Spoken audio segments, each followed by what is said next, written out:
کچھ نوجوانوں کو اس کا ریہرسل کرایا گیا، میں خود بھی کیا ہوں، الحمدللہ خود بھی کیا ہوں ضروریات کے مطابق۔ جب میں دوسروں کو تلقین کر رہا ہوں تو خود اس پر عمل بھی کروں۔ جن بچوں نے مجھے رپورٹ آ کر کے بتائی کہ صبح کے وقت ہم نے ترک کر کے رکھا، دوپہر ہونے سے پہلے ہاتھوں میں کھجلی شروع ہوئی، بے چینی شروع ہوئی، کبھی آنکھوں میں بے چینی، کبھی بدن میں بے چینی۔ ظاہر سی بات ہے جو نشہ کا عادی ہے، نشہ نہ کرے تو اس کے جسم میں ہلچل ہوتی ہے۔ اسی طرح میرے عزیزوں، خواہے نہ خواہے، چاہے نہ چاہے، ہم کسی چیز کے آج غلام بنے ہوئے ہیں۔ اگر تم زہد کر سکتے ہو تو کر کے دکھاؤ۔ آج کے زمانے میں مخدوم اشرف سمنانی رضی اللہ تعالیٰ عنہ اپنی زندگی میں ایسی کسی چھوٹی چیز کو انہوں نے نہیں چھوڑا تھا۔ وہ اتنی بڑی کرسی تھی جس کو بادشاہت کی کرسی کہتے ہیں، جس کو حاصل کرنے کے لیے پتہ نہیں کتنے قتل و قتال ہوتے ہیں، کتنوں کی جانیں بہائی جاتی، کتنوں سے جھوٹے وعدے کیے جاتے ہیں، کتنوں کے اوپر تلواریں کھینچی جاتی۔ اس کرسی کو حاصل کرنے کے لیے انسان کیا نہیں کرتا ہے، سب کرنے کے بعد کرسیوں پر چھپک کر بیٹھتے ہیں، چھوڑتے نہیں۔ مخدوم سمنا رحمت اللہ تعالی علیہ نے نہ اس کو حاصل کرنے کے لیے کوئی محنت کی تھی، بلکہ ان کے والد گرامی سے یہ وراثت میں آئی تھی، اور چھوڑنے کے لیے انہوں نے کوئی پس و پیش بھی نہیں کیا تھا کہ شرط رکھ کر کے دیا ہو کہ اتنا مجھے دے دے تو میں یہ کرسی چھوڑ دوں گا، جیسے ایم ایل اے بکتے ہیں، اتنے پیسے دے دو تو میں تیری پارٹی میں آ جاؤں گا، ادھر کی رکنیت چھوڑ دوں گا، ممبرشپ ختم کر لوں گا۔ مخدوم سمنا رحمت اللہ تعالی علیہ صرف اور صرف اپنے رب کی رضا حاصل کرنے کے لیے اپنے بھائی کی تاج پوشی کی، اور ہمیشہ کے لیے سمنان چھوڑ کر آئے۔ دوبارہ کبھی سمنان واپس نہیں گئے، کبھی واپس نہیں گئے۔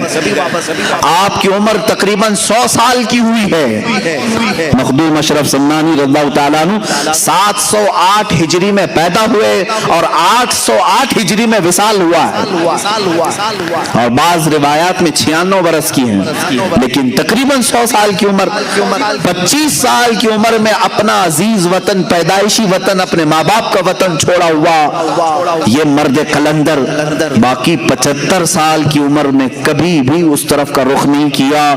کیوں؟ فرماتے ہیں ایک بار جس چیز کی لذت نکل گئی اسے دیکھنا بھی ہمارے لیے جائز نہیں، دیکھنا بھی اس کے لیے وہ ممنوع سمجھتے تھے۔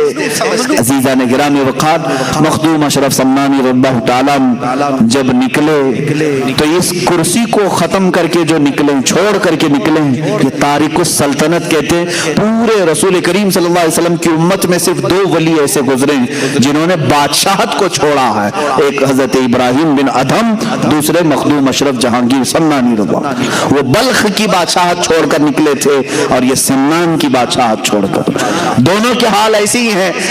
حضرت ابراہیم بن ادھم نکلے اور گدڑی پہن کر کے دریا کے کنارے بیٹھے رہتے تھے۔ ایک وقت تھا جو کرسی پر بیٹھتے اور ایک وقت ایسا کہ پتھریلی زمین پر دریا کے کنارے بیٹھے رہتے۔ مخدوم سمنا رحمت اللہ تعالی علیہ شاہی سواری پر سوار ہونے والے، لیکن جب سمرقند کا سفر کر رہے ہیں پیروں میں چپل تک نہیں تھے۔ یہ زہد آپ نے فرمایا، مجبوری نہ کہو اس کو، یہ مجبوری نہیں تھی، اپنے رب کی رضا کے لیے دنیا کا ترک تھا۔ جب آپ سمرقند کے راستے سے لاہور تشریف لائے تو لاہور میں حضرت سید جلال الدین بخاری رحمت اللہ تعالیٰ نے، جن کو مخدوم جہانیاں جہاں گشت کہا جاتا ہے، اوچھ شریف میں آپ تشریف لائے۔ حضرت مخدوم سید جلال الدین رحمت اللہ تعالیٰ علیہ نے آپ کا پرتپاک استقبال فرمایا، اپنی خانقاہ میں 3 دن تک ٹھہرایا۔ اس وقت کے وہ غوث تھے حضرت سید جلال الدین بخاری، اپنی خانقاہ میں 3 دن رکھا اور اس کے بعد کیا فرمایا کہ فرزند اشرف تمہارا انتظار کسی اور بزرگ کے ہاں ہو رہا ہے، تم کسی اور کی امانت ہو۔ کون ہے وہ بزرگ؟ مخدوم علاء الدین پنڈوی رحمت اللہ تعالیٰ علیہ، جو بنگال کی مالدہ کی سرزمین پر آج بھی آرام فرما ہیں۔ یہ اس زمانے کے قطب الاقطاب تھے، قطب الاشراف تھے۔ اس وقت حضرت مخدوم علاء الدین پنڈوی رحمت اللہ تعالیٰ علیہ حضرت مخدوم اشرف سمنانی کے انتظار میں وہاں بیٹھے ہوئے تھے۔ جلال الدین بخاری رحمت اللہ علیہ نے ان کو رخصت کیا کہ آپ جائیں بنگال کی سرزمین پر، وہاں سے پیدل چلتے ہوئے نکلے. لاہور کی سرزمین کہاں ہے, بنگال کہاں ہے, پیدل سفر کیا. بہار کے راستے سے ہو کر گزر رہے تھے. بہار میں ایک علاقہ منیر ہے, یہاں ایک بزرگ ہیں مخدوم شرف الدین یحییٰ منیری رحمۃ اللہ تعالی علیہ. یہ بڑے پائے کے بزرگ ہیں. اعلیٰ حضرت رضی اللہ تعالیٰ عنہ نے ان کا تذکرہ فرمایا ہے. مخدوم شرف الدین یحییٰ منیری رحمۃ اللہ تعالیٰ علیہ کے نام پاک کا اثر ایسا ہے, آج بھی میرے خود اعمال میں موجود ہے کہ چیچک کسی کو ہو جائے, چیچک کی بیماری, حضرت شرف الدین یحییٰ منیری کا نام لے لو, وہ چیچک ختم ہو جاتی ہے. ان کے نام میں تاثیر ہے. وہ بڑے پائے کے بزرگ ہیں. انہوں نے اپنی زندگی میں جو وصیت فرمائی تھی, وہ وصیت کیا تھی سنیں. حضرت مخدوم اشرف سمنانی رحمۃ اللہ تعالیٰ علیہ کا گزر بہار کے اسی منیر علاقے سے ہو رہا تھا. وہاں دیکھا جنازہ رکھا ہوا ہے اور ہزاروں کی بھیڑ ہے, صفیں لگی ہیں, علماء ہیں, صلحاء ہیں, بڑے بڑے تاجور وہاں پر کھڑے ہیں, لیکن جنازہ پڑھانے کے لیے کسی کا انتظار ہو رہا ہے. اسی سفر پر مخدوم اشرف سمنانی رحمۃ اللہ تعالیٰ علیہ جنازے میں حاضر ہوئے. پوچھا کس کا ہے؟ کہا یہ مخدوم شرف الدین یحییٰ منیری کا ہے. کہا کہ جنازے میں میں بھی شریک ہوتا ہوں. ان سے پوچھا گیا کہ پھر پڑھایا کیوں نہیں جا رہا ہے؟ لوگوں نے کہا جو مخدوم شرف الدین یحییٰ منیری کے خلفاء تھے, مریدین تھے, علماء تھے, انہوں نے کہا ہمارے شیخ شرف الدین یحییٰ منیری رحمۃ اللہ تعالیٰ علیہ کی یہ وصیت تھی کہ میرا جنازہ تیار کر کے ایک کھلے میدان میں رکھنا, تم دیکھنا مغرب کی طرف سے رسول اللہ کا ایک شہزادہ آئے گا, آل رسول آئے گا, وہ کالی ایک چادر اپنے اوپر اوڑھا ہوگا اور وہ ساتوں قراتوں کا قاری ہوگا, حافظ ہوگا.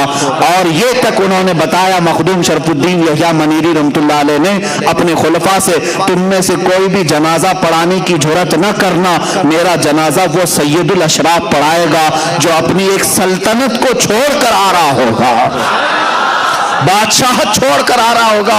مخدوم اشرف سمنانی سے جب لوگوں نے کہا, آپ نے فرمایا جس اشرف کا انہوں نے تذکرہ کیا ہے وہ میں ہی ہوں. سارے علماء و صلحاء نے آپ کے ہاتھ پر ہاتھ رکھا اور آپ کو آگے بڑھایا. حضرت مخدوم شرف الدین یحییٰ منیری رحمۃ اللہ تعالیٰ علیہ کا جنازہ آپ نے بشارت کے اعتبار سے خود پڑھایا, پھر وہاں سے آپ نے پھر سفر فرمایا. عزیزو, میں آج تفصیل ذکر کروں گا میرے مخدوم سمنا رحمۃ اللہ تعالیٰ علیہ کی. آپ حضرت مخدوم علاء الدین پنڈوی رحمۃ اللہ تعالیٰ علیہ کی ملاقات کے لیے بنگال مالدہ جا رہے ہیں. سفر بڑا کٹھن ہے, دریاؤں کا بھی سفر ہے, پہاڑوں کا سفر ہے, جنگلات کا سفر ہے. پیروں میں سوجن آ چکی تھی, لیکن سفر یہ تھکن کبھی نہیں لاتا تھا, تھکان سے چور نہیں ہوتے تھے. سفر ہی سفر ہے. حضرت مخدوم علاء الحق پنڈوی رحمۃ اللہ تعالیٰ علیہ اپنی خانقاہ میں ان کا کیا حال تھا؟ اللہ اللہ, بڑے بڑے مجاہدے کرنے والے لوگ. وہاں پر حال یہ تھا کہ لوگ 15 سال 20 سال تک مجاہدے میں بیٹھے ہوتے تھے. علاء الدین پنڈوی رحمۃ اللہ تعالیٰ علیہ کے آستانے پر ایک دن دوپہر کا وقت ہے, خواب میں یا جیسے ہی آپ نیند سے بیدار ہوئے, بے قراری کے عالم میں کھڑے ہو گئے اور اپنے سارے لوگوں سے, مریدین سے کہا, بوئے یار می آیت, بوئے یار می آیت, مجھے میرے یار کی خوشبو آ رہی ہے, میرے عزیز کی خوشبو آ رہی ہے.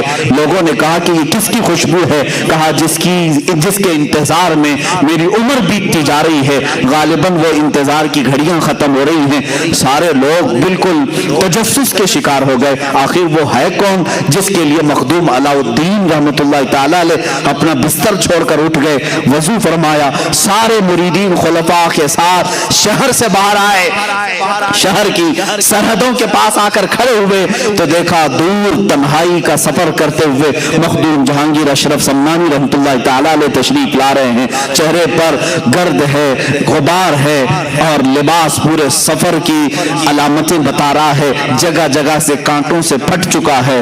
مخدوم اشرف سمنانی رحمۃ اللہ تعالیٰ علیہ جیسی آئے, سارے مریدین اور خلفاء نے پوچھا اپنے پیر و مرشد سے, کیا یہ وہی ہے مسافر؟ کہا ہاں, اسی کی خوشبو مجھے شہر سے باہر تک لے آئی ہے.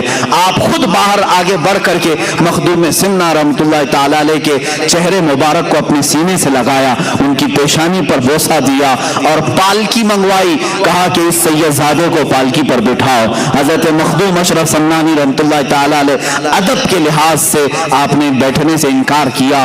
اس کے بعد حضرت مخدوم علاء الحق پنڈوی رحمۃ اللہ تعالی علیہ خود پالکی پر بیٹھے اور اس شہزادہ اعظم کو اپنے ساتھ بٹھایا, خانقاہ لے آئے اور اس کے بعد اس دن جشن کا ماحول تھا. بھلا مجھے بتاؤ, کوئی پیر اپنے ایک مرید کا انتظار کر رہا ہو, کوئی شیخ اپنے ایک خلیفہ کا انتظار کر رہا ہو. حضرت مخدوم اشرف سمنانی رحمۃ اللہ تعالی علیہ خانقاہ میں آئے ہیں تو مریدین کی باتیں سنو. کیا کہتے ہیں؟ کہتے ہیں برسوں بعد ایسا لگ رہا تھا ٹھنڈی راتوں میں کوئی ایک سورج طلوع ہوا ہے, اس لیے کہ جشن کا سما تھا, ہر جگہ اجالا ہی اجالا تھا. دو چہرے اتنے چمکتے تھے, ایک علاء الحق پنڈوی کا, ایک مخدوم سمنا کا. دسترخوان بچھایا گیا ہے, دسترخوان بچھائے گئے, اعزاز میں روٹیاں رکھی گئیں, سالن لائے گئے اور وہاں پان کی گلوریاں پیش کی جاتی تھی, پان کھائے جاتے تھے. مخدوم سمنا رحمۃ اللہ تعالی علیہ دسترخوان پر سامنے بیٹھے ہیں. علاء الحق پنڈوی رحمۃ اللہ تعالی علیہ سب سے پہلا جملہ کیا فرمایا؟ اولیاء کا دسترخوان بھی کیسا ہوتا ہے. کہا تشت لاؤ ہاتھ دھلانے کے لیے, ہم بھی دسترخوان پر ہاتھ دھلاتے ہیں. مخدوم سمنا سے ان کے شیخ نے کہا, بیٹا فرزند اشرف اپنے ہاتھ دھو لو دنیا کی ہر لذت سے, دنیا کی ہر لذت سے ہاتھ دھو لو. آپ نے ہاتھ دھوتے ہوئے اپنے شیخ سے کہا کہ حضور والا, میرے مرشد گرامی, آپ کا یہ بیٹا, آپ کا یہ فرزند دنیا کی سب سے بڑی دولت جو کرسی ہوتی ہے اس بادشاہت سے ہی ہاتھ دھو کر کے آیا ہے. اور آپ نے ہاتھ دھو کر کے دسترخوان پر کھانا شروع فرمایا تو 4 لقمے سب سے پہلے مخدوم علاء الحق پنڈوی رحمۃ اللہ تعالی علیہ نے اپنے ہاتھ سے ان کے منہ میں رکھے اور ایک ایک لقمے پر کہا کہ کون کون سا لقمہ تھا. ایک طریقت کا تھا, ایک معرفت کا تھا, ایک اسرار و رموز کا تھا, ایک حقانیت کو پہنچنے والا تھا. یہ 4 لقمے کھلانے کے بعد اپنا صافہ, اپنا امامہ نکالا, مخدوم جہانگیر اشرف سمنانی کے سر پر باندھا اور کہا, بیٹا فرزند اشرف, میں زمانے سے اس خرقے کو سنبھالا ہوں, سلسلہ چشتیہ سلطان غریب نواز رضی اللہ تعالیٰ عنہ کی بارگاہ سے آیا ہوا یہ امامہ آج تک میرے پاس امانت تھا. اس سلسلہ چشتیہ کی ساری امانتیں میں نے تمہارے سر پر رکھ دی. یہ خرقہ پوشی ہوئی, آج یہ دن یہاں سے خلافت ہی دے دی گئی. آپ نے بیعت بھی کیا. مخدوم اشرف سمنانی رضی اللہ تعالیٰ اس خانقاہ میں تقریباً 12 سال تک گزارے, 12 سال تک. اس کے بعد اپنے پیر و مرشد سے اتنا لگاؤ تھا, ان کے بغیر وہ ایک پل بھی نہیں رہتے تھے. مخدوم اشرف سمنانی رضی اللہ تعالیٰ نے جب اپنی عمر کی 35ویں یا 37ویں سال کو پہنچے تو آپ کے پیر و مرشد نے کہا کہ اے فرزند اشرف, اب تمہارے اور ہماری جدائی کا وقت ہے. میں تمہیں اس امانت کو دے کر اس راستے پر بھیج رہا ہوں جو راستہ تمہارے انتظار میں ہے. تمہیں یہ ساری امانتیں اس لیے دی گئی ہیں کہ تم دین رسول کی تبلیغ کرو, رسول کریم صلی اللہ تعالی علیہ وسلم کی سنتوں کی تشہیر کرو. مخدوم اشرف سمنانی رضی اللہ تعالیٰ عنہ کو آپ نے بلایا اور جونپور کی سرزمین کی طرف اشارہ فرمایا. جونپور آج بھی اتر پردیش کا ایک علاقہ ہے, اور اس طرف اشارہ فرمایا. دسترخوان پر بیٹھ کر کے ایک علاقہ دکھایا جس کی ارد گرد تالاب ہے اور بیچ میں ایک چھوٹی سی جگہ ہے. کہا, اے اشرف, تمہارا یہ مضبوط قلعہ ہوگا, تم یہاں پر اپنا مسکن بناؤ گے. آپ نے اصرار کیا کہ حضور مجھے اپنے ساتھ اپنی صحبت میں رکھیں. آپ نے فرمایا یہ امانتیں اس لیے دی جاتی ہیں کہ خلق خدا کو اس سے تم فیضیاب کرو. یہ صرف اپنے لیے نہیں ہوتی, خلق خدا کو تم اس سے فیضیاب کرو. حضرت مخدوم اشرف سمنانی رضی اللہ تعالیٰ عنہ اس وقت اپنے پیر و مرشد سے فرماتے ہیں, حضور جس علاقے میں آپ مجھے بھیج رہے ہیں وہاں پر ایک شیر ہے, اس شیر کے چنگل میں مجھے آپ بھیج رہے ہیں. آپ نے تھوڑی دیر تک انتظار فرمایا اور کہا, شیر اگرچہ ہوگا لیکن تمہاری تربیت یافتہ ایک چھوٹا سا بچہ اس شیر کے لیے کافی ہو جائے گا. یہ بزرگوں کی باتیں ہیں، اولیاء کاملین کی باتیں ہیں، یہ بات میں سمجھ میں آتی ہیں۔ حضرت مخدوم اشرف سمنانی رضی اللہ تعالیٰ وہاں سے نکلے بنگال سے اور پھر سفر فرمایا۔ حضرت مخدوم سمنا رحمۃ اللہ تعالیٰ علیہ جب جانے لگے تو وہاں پر ایک عجیب سا سما تھا، لوگ یہ کہہ رہے تھے کہ ساری رونقیں اپنے ساتھ لے جا رہے ہیں، ساری رونقیں۔ 37 سال کی عمر میں مخدوم سمنا رحمۃ اللہ تعالیٰ علیہ جب اپنے پیر و مرشد سے خلافت اور سارے خرقہ وغیرہ لے کر کے نکلے تو آپ کے پیر و مرشد نے ہی آپ کو یہ لقب دیا کہ اب میرا یہ اشرف جہانگیر ہوگا۔ جہانگیر، یہ جہانگیر کا لقب آپ کے پیر و مرشد سے دیا گیا۔ اور وہاں سے نکل کر کے جب آپ تشریف لائے، تقریباً ہندوستان کا آپ نے سفر فرمایا، کافی جگہوں کا آپ نے سفر فرمایا، اور الحمدللہ میں اس صوبے سے تعلق رکھتا ہوں اور آپ بھی اس صوبے سے تعلق رکھتے ہیں کہ مخدوم اشرف سمنانی رحمۃ اللہ تعالیٰ علیہ کے قدم پاک اس صوبے میں بھی پڑے ہیں۔ آپ گلبرگہ شریف تشریف لائے تھے، گلبرگہ شریف کی سرزمین پر خواجہ بندہ نواز گیسو دراز رحمۃ اللہ تعالیٰ علیہ کے آستانے پر بھی آپ نے چلہ کشی فرمائی، اور یہی وہ مقام ہے جب آپ حضرت مخدوم اشرف سمنانی رحمۃ اللہ تعالیٰ علیہ اپنے ایک خیمے میں الگ رہا کرتے تھے سفر میں، آپ کے خلفاء مریدین ساتھ ہوتے، آپ کے ساتھ آپ کے شاگرد رشید، آپ کے خلف اکبر حضرت سیدنا عبد الرزاق نور العین رحمت اللہ تعالیٰ علیہ جو آپ کے بھانجے بھی ہیں، وہ ساتھ رہا کرتے تھے اکثر۔ ایک رات کو دیکھا حضرت مخدوم سمنا رحمت اللہ تعالیٰ علیہ کا خیمہ اتنا گرم لگ رہا تھا جیسے لگتا ہو کہ رات کے وقت سورج کی ساری تپش یہاں ہے، کسی کے داخل ہونے کی جرات نہیں ہو رہی تھی۔ حضرت مخدوم سمنا رحمت اللہ تعالیٰ علیہ اس خیمے کے اندر موجود ہیں، لوگوں نے اندر داخل ہونے کی کوشش کی، پھر حضرت سیدنا عبد الرزاق نور العین رحمۃ اللہ تعالیٰ علیہ اجازت لے کر خیمے میں آتے، کیا دیکھا کہ پیشانی پر بڑے بڑے پسینے کے قطرات ہیں اور پیشانی تیز چمک رہی ہے، اور آپ مصلے پر بیٹھے ہوئے ہیں۔ حضرت مخدوم سمنا رحمۃ اللہ تعالیٰ علیہ کی زندگی میں ایسی کیفیت کبھی کسی نے دیکھی نہیں تھی۔ تو لوگ حاضر ہو گئے، آپ نے پوچھا کہ حضور طبیعت پر کچھ بار ہے، کچھ بوجھ ہے؟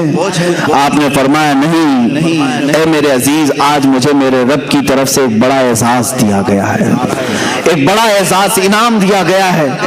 کہا کہ وہ کیا چیز ہے؟ مخدوم اشرف سمنانی رحمۃ اللہ تعالیٰ علیہ فرماتے ہیں ہر زمانے میں اولیاء کاملین میں ایک غوث ہوتا ہے، اس کی اجازت سے سارے لوگوں کو ولایت دی جاتی ہے، جو بھی ولی بنتا ہے وہ غوث کے تصرفات سے بنتا ہے۔ اللہ تعالیٰ غوث کو ولایت کے سارے خزانے دیتا ہے، وہ جسے چاہے ولی بنائے۔ ہر زمانے میں ایک غوث ہوتا ہے، اس زمانے کے غوث کا انتقال ہو گیا۔ مخدوم سمنا رحمۃ اللہ علیہ فرماتے ہیں اس زمانے کے غوث کا انتقال ہوا، ہزاروں اولیاء کاملین غوثیت کے طلبگار تھے بارگاہ رب العزت میں، اور اللہ تعالیٰ نے وہ غوثیت کا مقام مجھے تفویض فرمایا، آپ کو غوثیت کا مقام دیا گیا۔ یہ وہ مقام ہے میرے عزیزوں، اولیاء کاملین میں چند ہی بزرگوں کو ملتا ہے، اور آپ کو محبوب یزدانی کہا جانے لگا۔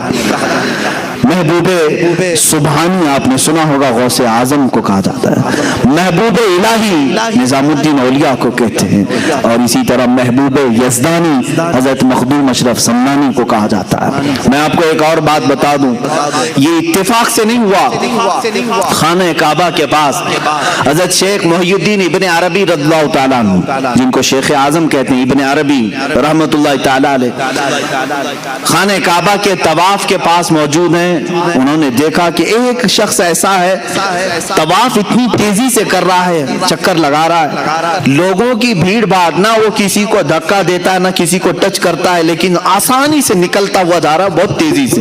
طواف میں ایسا نہیں ہو سکتا، ممکن نہیں ہے بغیر کسی کو ٹچ کیے کوئی طواف کر لے، بھیڑ بھاڑ۔ اور ایک شخص ایسا ہے کہ وہ بہت تیزی سے طواف کا سفر کر رہا ہے۔ حضرت شیخ محی الدین ابن عربی فرماتے مجھے ایسا لگ رہا تھا کہ اس کا جسم صرف دکھ رہا ہے اور خالی اس کی روح طواف کر رہی. جسم اگر ہے تو پھر ایک دوسرے سے ٹچ ہوگا, لوگ ہٹیں گے, دھکا مکی ہوگی, لیکن یہ بغیر کسی کو ہٹائے بھیڑ بھاڑ میں سب طواف بھی کر رہا ہے آسانی سے. جب طواف مکمل ہو گیا, شیخ ابن عربی رحمۃ اللہ تعالی علیہ اس شخص کے پاس حاضر ہوتے ہیں اور سلام کر کے پوچھتے ہیں کہ آپ کا نام کیا ہے, آپ کون ہیں؟ تو انہوں نے کہا میں ابو بکر سبتی ہوں. یہ شیخ سیدنا ابو بکر سبتی تھے. شیخ محی الدین ابن عربی رحمۃ اللہ تعالی علیہ اسی وقت سمجھ گئے کہ یہ کون ہے. ابو بکر سبتی اس وقت کے غوث تھے. کہا میں اس زمانے میں اس وقت کا غوث ہوں. کہا کہ حضور آپ کے بعد؟ کہا میرے بعد جلال الدین غوث ہوں گے, ان کے بعد مخدوم اشرف سمنانی غوث ہوں گے. یہ آپ کی غوثیت سے تقریباً 50 سال پہلے کی بات ہے یا 100 سال پہلے کی بات ہے, جب ہی آپ کے غوث ہونے کی بشارت دے دی گئی تھی, وہ بھی خانہ کعبہ کے طواف کے دوران. عزیزان گرامی, گلبرگہ شریف کی سرزمین پر آپ کو غوثیت کا تاج بھی رکھا گیا. اللہ تعالیٰ اس زمین سے ہماری وابستگی کو سدا قائم رکھے. سلطان مخدوم اشرف سمنانی رحمۃ اللہ تعالی علیہ جب گلبرگہ شریف سے نکل کر پھر اتر پردیش کی سرزمین پر تشریف لائے, جونپور اس کا نام تھا. جونپور کی ریاست کہلائی جاتی تھی. ریاست جونپور مشہور ہے, یعنی جیسے ابھی یو پی پورا اسٹیٹ ہے, اس وقت ایک اسٹیٹ کا نام تھا جونپور. یہ گاؤں نہیں, آج وہ گاؤں بن کر کے رہ گیا ہے, پہلے ایک اسٹیٹ کا نام تھا, اس میں ضلع آتے تھے. جونپور آپ تشریف لائے. دیکھیں میرے عزیزوں, بڑے سے بڑے اکابر اولیاء کاملین کے ساتھ آزمائشیں ہوئی ہیں. مخالفین, حاسدین, اعتراض کرنے والے ہر زمانے میں رہے اور آپ کے ساتھ بھی رہے, جبکہ آپ کے چہرے پر اتنے جلال ہوتے تھے. اولیاء کاملین میں جو جلالی بزرگ ہیں ان میں سے مخدوم سمنانی رحمۃ اللہ علیہ, کیونکہ آپ اوحد الدین کہلائے ہیں. آپ مجرد رہے, پوری زندگی آپ نے شادی نہیں فرمائی, اس قلب میں کسی دوسرے کی محبت کو شامل ہی نہیں کیا. مخدوم سمنا رحمۃ اللہ تعالی علیہ. اور اس طرح کے جو بزرگان دین ہیں وہ عموماً جلالی ہوا کرتے ہیں, جیسے حضرت مخدوم علاء الدین صابر کلیری رحمۃ اللہ تعالی علیہ, کافی جلالی بزرگ تھے. آپ کے متعلق مشہور ہے, حضرت نظام الدین اولیاء کے پاس آپ کی خلافت نامہ لکھا گیا تھا. رات کا وقت تھا, چراغ کی روشنی میں نظام الدین اولیاء رحمۃ اللہ تعالی علیہ نے صابر کلیری کو کہا کہ پڑھ کر کے سناؤ. آپ پڑھنے لگے, چراغ بجھ گیا, اندھیرا ہو گیا. حضرت صابر کلیری رحمۃ اللہ علیہ نے تھوڑا سا اس چراغ کی طرف گھور کر کے یوں دیکھا, چراغ بھڑک اٹھا, جل اٹھا. نظام الدین اولیاء رحمۃ اللہ تعالی علیہ نے خلافت نامہ واپس لے لیا. کہا ابھی نہیں, اس طرح تمہاری آنکھوں سے نہ جانے کتنے جل جائیں گے, اور جلال کو کم کرنے کی ضرورت ہے. تو یہ جو جلالی بزرگان دین ہیں ان میں سے مخدوم سمنا رحمۃ اللہ تعالی علیہ. لیکن حد ہے حاسدین کی, اس پائے کے جلالی بزرگوں کا بھی پیچھا نہیں چھوڑتے. لوگ آج پریشان ہوتے ہیں حاسدین سے. اتنے بڑے بزرگ کے حاسدین کا میں اگر آپ کو بتاؤں کیا کیا نہیں کیا آپ کے ساتھ. مخدوم سمنا رحمۃ اللہ تعالی علیہ جس وقت جونپور تشریف لائے, وہاں ایک بزرگ تھے چراغ ہند, جن کو صدر الدین چراغ ہند رحمۃ اللہ تعالی, بڑے بزرگ ہیں. لیکن زمانے کا آپس کا معاملہ ہوتا ہے, میں بڑا تو بڑا کا معاملہ کبھی کبھار آ جاتا ہے, انسانی فطرت کا تقاضا ہے. وہ ان کا پرانا علاقہ تھا, ان کے مریدین تھے, اچانک مخدوم اشرف ان کے علاقے میں آئے. کچھ لوگوں کو تکلیف اسی بات کی ہوتی ہے, میرے کھیت میں دوسرا کیوں چرنے آیا.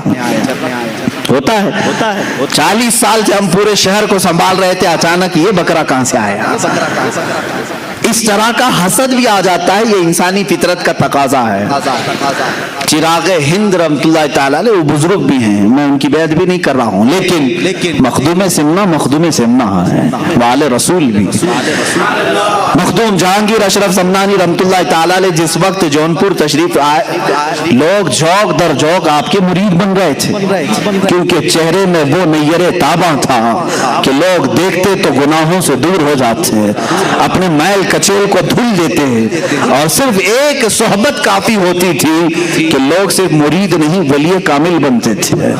مخدوم سمنا کی صحبت بہتوں کو اعلیٰ مقام تک پہنچائی۔ اس زمانے میں ایک عالم دین تھے مولانا کبیر الدین۔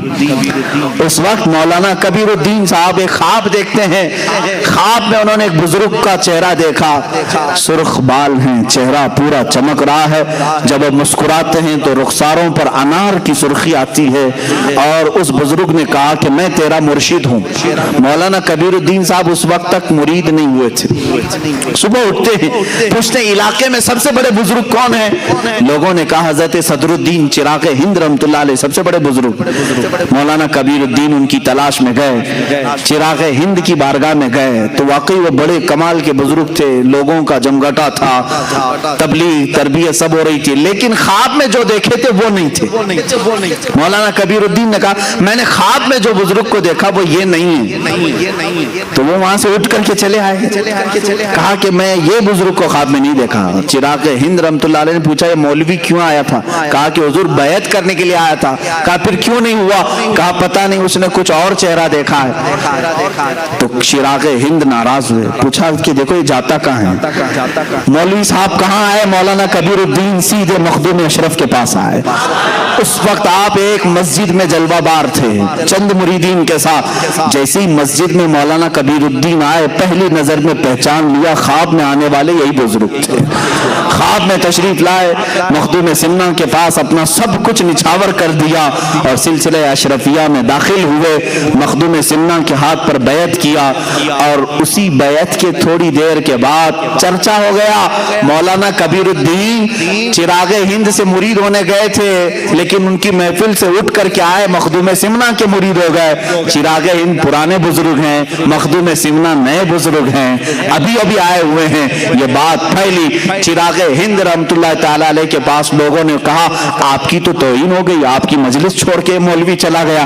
کہا کہ وہ کبیر الدین جوانی میں، وہ کبیر الدین جو ہے وہ جوانی میں مر جائے گا، گیا ہے مجھے چھوڑ کر جوانی میں مر جائے گا۔ وہ ولی کی زبان سے نکلی ہوئی بات تھی۔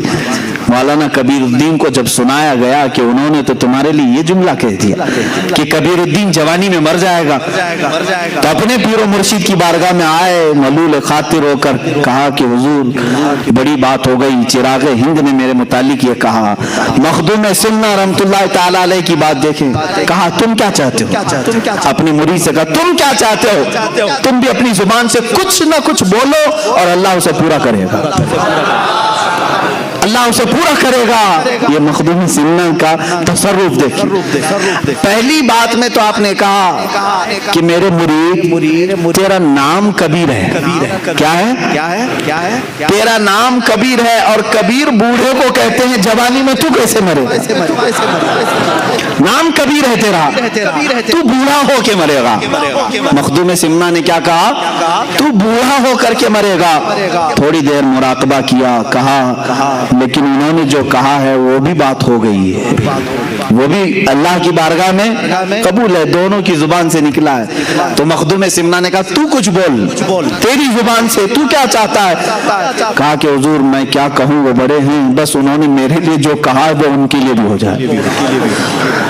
انہوں نے کہا نا جوانی میں مر جائے، میرے لیے جو انہوں نے کہا وہ ان کے لیے بھی ہو جائے۔ بات آئی گئی، یا اولیاء کاملین کی بات کو ہلکا نہ سمجھو میرے عزیزو، گفت ہے او گفت ہے خدا بوت، یہ کہا گیا ہے فارسی میں، گرچہ از حلقوم عبداللہ بوت، اگرچہ یہ عبداللہ یعنی اللہ کا بندہ کہہ رہا ہے، لیکن اولیاء کے زبان سے نکلے ہوئے کلمات اللہ کے ہوا کرتے ہیں۔ ہوا یہ معاملہ، مولانا مولانا کبیر الدین رحمتullah تعالی علیہ مخدوم سمنا کے مرید 25 سال کی عمر کے تھے.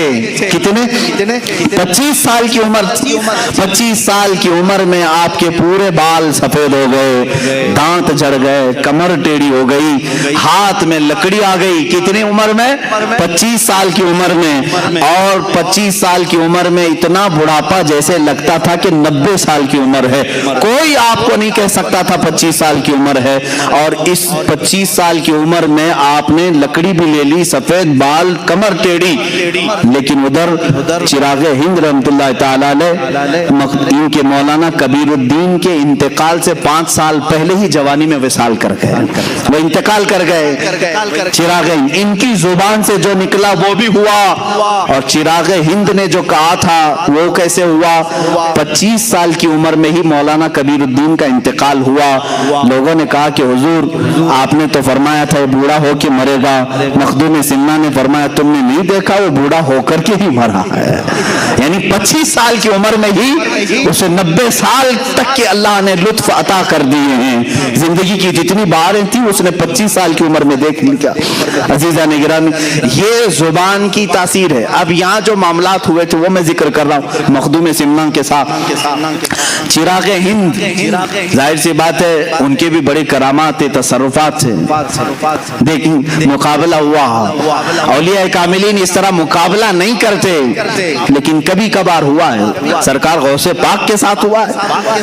سرکار غوث پاک رضی اللہ تعالیٰ عنہ کے دربار میں شیخ احمد جام نہیں آئے تھے اپنے شعر کو لے کر کے, جاؤ مولانا عبد القادر سے کہو کہ اپنے دیوان سے اپنے لنگر سے ایک گائے بیچ دیں. معاملہ سنا آپ نے, وہ اپنے وقت کے ولی تھے, ورنہ غوث پاک کی بارگاہ میں گائے مانگنے کے لیے اپنے شعر کو یوں نہیں کہتے. ایسے معاملات ہوئے ہیں. مخدوم سمنا ایک بار بیٹھے ہوئے ہیں مسجد میں, لوگوں کو تربیت دے رہے ہیں, مریدین بڑھ گئے. چراغ ہند نے دیکھا, باہر سے انہوں نے پتہ نہیں ہاتھ اٹھائے یا کچھ کیا تو پوری مسجد میں آگ کی جیسی گرمی بھر گئی. اتنا گرم کہ جیسے آگ کے شعلے اٹھ رہے ہوں. 1 2 3 کرتے کرتے لوگ اٹھنے لگے, سب جانے لگے. ظاہر سی بات ہے کون گرمی کو برداشت کرے گا. تو مخدوم سمنا رحمت اللہ علیہ کے چند مریدین تھے باقی رہ گئے جو گرمی کو برداشت بھی نہیں کر پا رہے تھے. مخدوم سمنا رحمت اللہ علیہ نے کہا کہ یہ صرف لگایا ہوا چراغ ہے, چراغ ہند نے کیا تھا. اس چراغ کو تھوڑے سے پانی کی ضرورت ہے, اس گرمی کو ہلکا کرنے کی تھوڑے سے پانی کی ضرورت ہے. مخدوم سمنا رحمت اللہ علیہ کے بغل میں ایک پانی کا لوٹا رکھا ہوا تھا.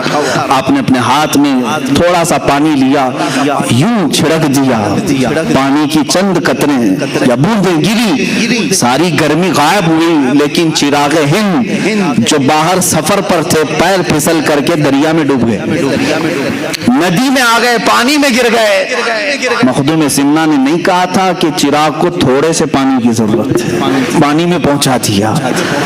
اور وہ پانی میں اس طرح ہاتھ پیر مارنے لگے کہ اپنے سلسلے کے تمام اولیاء کو مدد کے لیے پکارا, یہاں تک کہ رسول کریم صلی اللہ تعالیٰ علیہ وسلم کو ندا دی. تاریخ میں لکھا ہوا ہے میرے آقا صلی اللہ تعالیٰ علیہ وسلم مدد کے لیے ضرور تشریف لائے, لیکن جلال کے ساتھ ظاہر ہوئے. کہا صدر الدین چراغ ہند سے کہ تیری غلطی ہے کہ تیرے شہر میں نیا مہمان بھی تھا اور میرا بیٹا بھی تھا, تو نے دونوں خیال نہیں کیے جس کی وجہ سے تجھے پانی میں ڈھکیل دیا گیا. حضرت چراغ ہند رحمت اللہ تعالیٰ علیہ نے اپنی ان تمام کوتاہیوں سے معافی طلب کی, اور ان کے سلسلے کے جتنے اولیاء تھے, مشائخ تھے, وہ سب مخدوم سمنا کے پاس آئے ان کی درخواست لے کر کے کہ اے مخدوم اشرف آپ اس چراغ ہند کو معاف کر دیں, اگر آپ نہ معاف کریں گے تو اللہ کے نبی بھی انہیں نہیں معاف کریں گے. رسول کریم صلی اللہ تعالیٰ علیہ وسلم کی بارگاہ سے اس کے لیے ہم معافی کی طلبگار درخواست لے کر کے آئے ہیں. یہ سلسلے کے بڑے مشائخ کو دیکھا,